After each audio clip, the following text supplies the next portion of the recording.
They survived the war. The bombs stopped falling.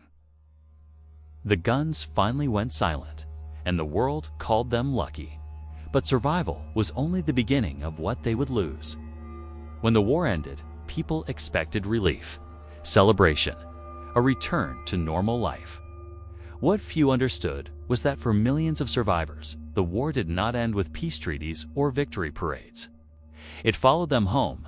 It lived in their minds, their bodies, and the empty spaces where families once stood. Cities lay in ruins, but the deeper destruction was invisible. Homes were gone, careers erased, entire generations missing. Survivors walked through familiar streets that no longer felt like home, surrounded by strangers who carried the same haunted look in their eyes. They had lived through hell, and now they were expected to simply move on. Many had escaped death by chance alone. A delayed train, a wrong turn. A moment of hesitation that spared their lives while others disappeared forever. They carried that knowledge like a weight, asking questions no one could answer. Why them? Why not me? For soldiers, survival often meant returning to a world that could not understand what they had seen. They came back, changed, quieter, distant, restless. The war had trained them to survive chaos, but not peace. Nightmares replaced sirens. Silence became unbearable. The battles were over, yet their minds never left the front lines. For civilians, survival meant learning to live with loss as a daily companion. Parents searched for children who never came home. Wives waited for husbands whose names would never appear on any list. Survivors rebuilt homes with empty chairs and unanswered letters, surrounded by memories that refused to fade. The world moved forward. History books recorded dates and victories. But for those who lived through it, survival came at a terrible cost. They had escaped death, only to lose their families, their innocence, their sense of belonging, and sometimes even themselves. This is not a story about how wars are won. It is a story about what happens after. Because for those who survived the war, losing everything else was the price they never expected to pay. When the war ended, survival offered no instructions. There were no guides on how to rebuild a life after everything familiar had been erased. Survivors stepped into a broken world where time felt distorted. The past was everywhere, and the future felt impossible to imagine. Streets were filled with people, yet loneliness became overwhelming. Everyone had lost something, but no one knew how to speak about it. For many, the first realization came quietly. Nothing was waiting for them anymore. Homes had been reduced to rubble. Neighborhoods were unrecognizable. Photographs, letters, and family heirlooms, the small reminders of who they once were, had vanished. Survivors searched through debris not just for possessions, but for proof that their former lives had truly existed. Often, they found nothing. Those who returned from the front lines expected relief. Instead, they faced a different kind of battlefield. Friends who stayed behind could not understand their silence. Employers expected productivity. Families expected joy. But inside, the war still raged. Ordinary sounds triggered fear. Crowds caused panic. Peace felt unfamiliar, even dangerous. Civilians carried their own invisible scars. Hunger had changed their bodies. Loss had changed their hearts.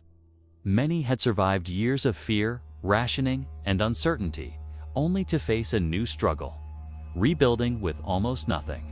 Entire communities relied on shared grief, unspoken understanding, and the simple act of helping one another survive one more day. Governments spoke of recovery and reconstruction. Newspapers celebrated resilience. Yet survivors knew the truth. Rebuilding cities was easier than rebuilding lives.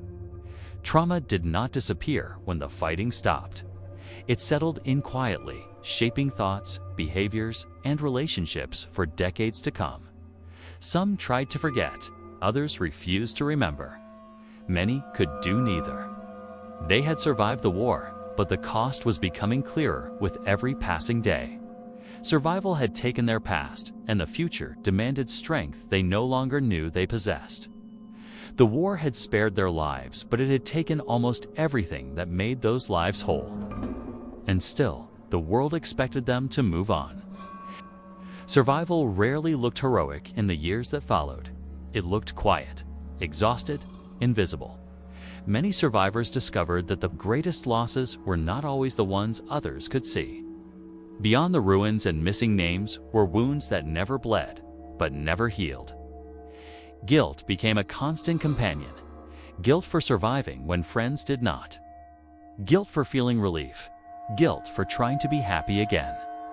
They carried memories that had no place in everyday conversations. How do you explain the sound of a city burning? How do you describe watching the world collapse and realizing you are powerless to stop it? Survivors learned to stay silent, not because they wanted to forget, but because no one truly wanted to hear. Families struggled to reconnect. Fathers returned unable to express affection. Mothers hid their grief to keep children moving forward. Brothers and sisters grew up too fast, learning that safety could disappear overnight. Love remained, but it was reshaped by fear and loss. For many, survival meant starting from nothing. New cities, new jobs, new identities. They reinvented themselves, not out of ambition, but necessity. Yet even as life slowly resumed, something essential was gone. Trust, innocence. The belief that tomorrow would be better simply because it existed. Years passed, decades passed. The war faded from headlines, then from memory. But for those who lived through it, time did not erase the cost. It only taught them how to live alongside it. The war had ended, yet its echo followed them into every ordinary moment. They survived. They rebuilt. They endured. But the question remained, quietly and relentlessly. What does survival mean when everything else has been taken from you? If this story matters to you, if you believe these voices deserve to be remembered, subscribe to the channel and like this video. It helps keep these stories alive and ensures they are never lost to silence. Rebuilding was never about restoring what had been lost. It was about learning how to live without it. Survivors faced a world that demanded progress while offering little understanding. Food had to be found, work had to be done, children had to be raised. There was no pause for grief, no space for reflection. Survival had trained them to move forward even when their hearts lagged far behind. Many rebuilt their lives piece by piece with hands that still trembled and minds that rarely rested. They married again. They started new families. They learned new trades. On the surface, life appeared to recover. Cities rose from ruins, streets filled with noise. Laughter returned.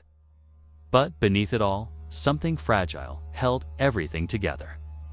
Some survivors avoided attachments, afraid that love could once again be taken without warning. Others clung desperately to relationships, fearing abandonment more than pain. Trauma shaped decisions in quiet ways: where to live, who to trust, when to speak, when to remain silent. Children born after the war inherited its shadow. They grew up sensing fears they could not name, learning habits formed in hunger and danger. Even without witnessing the war, they lived with its consequences. Survival did not end with one generation. It echoed forward. The world praised resilience, but resilience often meant suppressing pain to function. Survivors were admired for moving on, not for what they had endured. Strength became a mask, worn daily, rarely questioned. They built new lives on empty ground, knowing that what once stood there could never truly be replaced. Survival had given them a future, but it had stripped away the certainty that the future was safe. And so they kept going. Not because they were unbroken, but because stopping was never an option. Survival taught them how to endure, but not how to feel whole again. As years passed, many survivors learned to live carefully, measuring their hopes and expectations. They celebrated small victories, a steady job, a repaired roof, a quiet meal shared with others, while avoiding dreams that felt too large, too fragile. The future was approached with caution, as if expecting loss at any moment. Some carried physical reminders of the war, scars, injuries, illnesses that never fully healed. Others carried wounds no doctor could see. Sudden noises froze them in place. Crowded rooms made breathing difficult. Sleep came lightly, if at all. Peace existed, but it never felt complete. Yet life persisted. People fell in love again. Children laughed. Communities slowly regained color and sound. Survivors adapted not because the pain disappeared, but because they learned to coexist with it. Memory became both a burden and a guide, a reminder of what had been lost and of what still mattered. Many avoided speaking about the war, fearing that words would reopen doors they had worked so hard to close. Others felt an unspoken responsibility to remember, even when remembrance hurt. Silence and memory existed side by side, shaping identities in subtle ways. What remained after everything else was taken was not victory or closure. It was endurance. A quiet, relentless determination to keep going, even when answers never came. Survival had stripped life down to its essentials, leaving behind a question that followed them into every ordinary day. When everything is taken from you, what is truly worth holding on to? Memory did not fade with time. It changed shape. For many survivors, the war became something they carried quietly, woven into routines and habits. Certain dates were avoided. Certain places were never revisited. Even joy was approached carefully, as if happiness itself might provoke loss. Memory was no longer a collection of images, it was a way of living. Some tried to lock the past away, believing silence would protect them and those they loved. Others found that memories surfaced without warning, triggered by a smell, a sound, a familiar face. The war lived in these moments, sudden and uninvited, reminding them that survival had never truly meant escape. As the world moved forward, survivors watched history repeat itself in different forms. New conflicts, new headlines, new generations untouched by what they had endured. They wondered whether lessons had been learned or whether suffering was simply destined to return under new names. Aging brought its own challenges. As bodies weakened, memories often grew sharper. The past demanded attention at the very moment when strength was fading. Some survivors finally spoke, not for themselves, but for those who could not. Others remained silent to the end, carrying stories that would never be told. What united them was not bitterness, but a deep understanding of fragility. They knew how quickly everything could change, how thin the line was between ordinary life and total collapse. Survival had given them clarity, painful but undeniable. They lived with the weight of memory, not because they wanted to, but because forgetting was never an option. The war had taken so much that memory itself became a responsibility, a final connection to those who were lost. Survival was never just about staying alive. It was about carrying on when life no longer felt complete. For many, survival became a daily negotiation between past and present. They learned how to function, how to appear normal, how to meet the expectations of a world eager to forget. Inside, however, the war remained a quiet reference point, a line dividing who they were before from who they became after. Some survivors found meaning in helping others rebuild. They volunteered, taught, shared what little they had. Acts of kindness became a way to push back against the destruction they had witnessed. If the war had proven how cruel humanity could be, survival demanded proof that compassion still existed. Others withdrew, choosing solitude over explanation. They trusted actions more than words, routines more than promises. Survival had taught them that stability was fragile and that trust, once broken, was difficult to restore. They did not seek sympathy, only space to exist without being questioned. Across countries and generations, survivors shared something unspoken. an understanding that life was precious precisely because it could be taken so easily. They noticed small details others overlooked: the sound of laughter, the warmth of sunlight, the comfort of an ordinary day without fear. These moments did not erase the past, but they gave it context. Survival reshaped their values. Power and ambition lost importance. What mattered was safety, connection, and the chance to protect what remained. They had learned through loss what truly deserved to be preserved. And yet, even after rebuilding lives and finding moments of peace, one quiet question lingered beneath everything they did. If survival changed who you became, did the war ever truly leave you at all? The world did not wait for survivors to catch up. New buildings replaced ruins. New generations filled schools. Music returned to streets once defined by sirens. To many, the war became history, a chapter closed, a lesson summarized in dates and numbers. But survivors lived in the space between remembrance and forgetting, watching life accelerate while their inner world remained anchored to what had been lost. They learned that moving forward did not require understanding. Society rewarded productivity, not reflection. Those who spoke too much about the past were seen as stuck in it. So survivors adapted. They smiled when expected. They worked when required. They learned when silence was easier than truth. Commemorations came and went. Speeches honored sacrifice. Monuments were built. Yet no ceremony could return what had vanished, and no recognition could fully capture the cost of survival. Survivors stood among crowds, listening to words meant to honor them, feeling both seen and unseen at the same time. Some felt relief as memories faded from public attention. Others felt fear. What happens when the last witnesses are gone? When the pain becomes abstract? When suffering is reduced to statistics? Survival had given them a responsibility they never asked for, to remember when others no longer did. As years passed, the distance between experience and memory widened. Survivors wondered whether the world truly understood what war takes, not just lives, but futures, identities, and the quiet sense of safety that once felt permanent. And as history moved on without them, one question lingered beneath the noise of progress. If the world forgets the cost of survival, is it doomed to repeat it? Survival was often called a victory, but survivors knew it was something far more complicated. Long after the war faded from daily conversation, its consequences remained embedded in lives that never fully reset. Some survivors lived long lives, raised families, built careers, yet always carried the quiet awareness that everything they had could disappear again. Security was never absolute.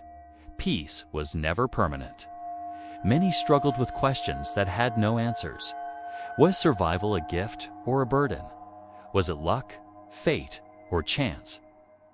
And what did it mean to live a full life when so much had been taken before it truly began? These questions surfaced in quiet moments, in old age, in the spaces where reflection could no longer be avoided. As the years passed, survivors became living bridges between past and present. Their existence alone challenged simplified versions of history. They were proof that war does not end when treaties are signed. It ends only when its consequences are fully understood. Some found peace in telling their stories. Others never could. Both choices carried weight. Speaking reopened wounds. Silence risked erasure. Survival demanded a balance between remembering enough to honor the past and living enough to justify the future. What united them all was this truth: surviving the war was not the end of suffering. It was the beginning of a lifetime shaped by what had been lost. And so the question remains, not just for survivors, but for all of us. If survival comes at such a cost, how should the world honor those who paid it? If these stories matter to you, subscribe to the channel and like this video. It helps ensure that survival is not mistaken for simplicity and that these lives are not forgotten. They survived the war. History recorded that fact. But history rarely records what survival demanded in return. Survivors carried forward what could not be rebuilt: memories, absences, names spoken only in whispers. They lived long enough to see peace return, cities rise, and generations grow without knowing the sound of falling bombs. And yet, the war remained present, not as noise or fire, but as silence. Survival was not a moment of triumph. It was a lifelong process of adaptation, of learning how to exist in a world that no longer matched the one they remembered, of finding meaning after witnessing destruction, of choosing again and again to live, not because life was easy, but because it was all that remained. What they lost can never be measured in numbers. Not in casualties, not in borders, not in victories. They lost futures that never happened, families that never reunited, versions of themselves that could never return. Survival preserved their bodies, but the war reshaped their souls, and still they endured. Their stories remind us that war does not end when the fighting stops. It ends only when its cost is understood, not just by those who lived through it, but by those who came after. Memory is the final responsibility. Listening is the final act of respect. If we remember only battles and leaders, we miss the truth. If we remember only victories, we misunderstand the price.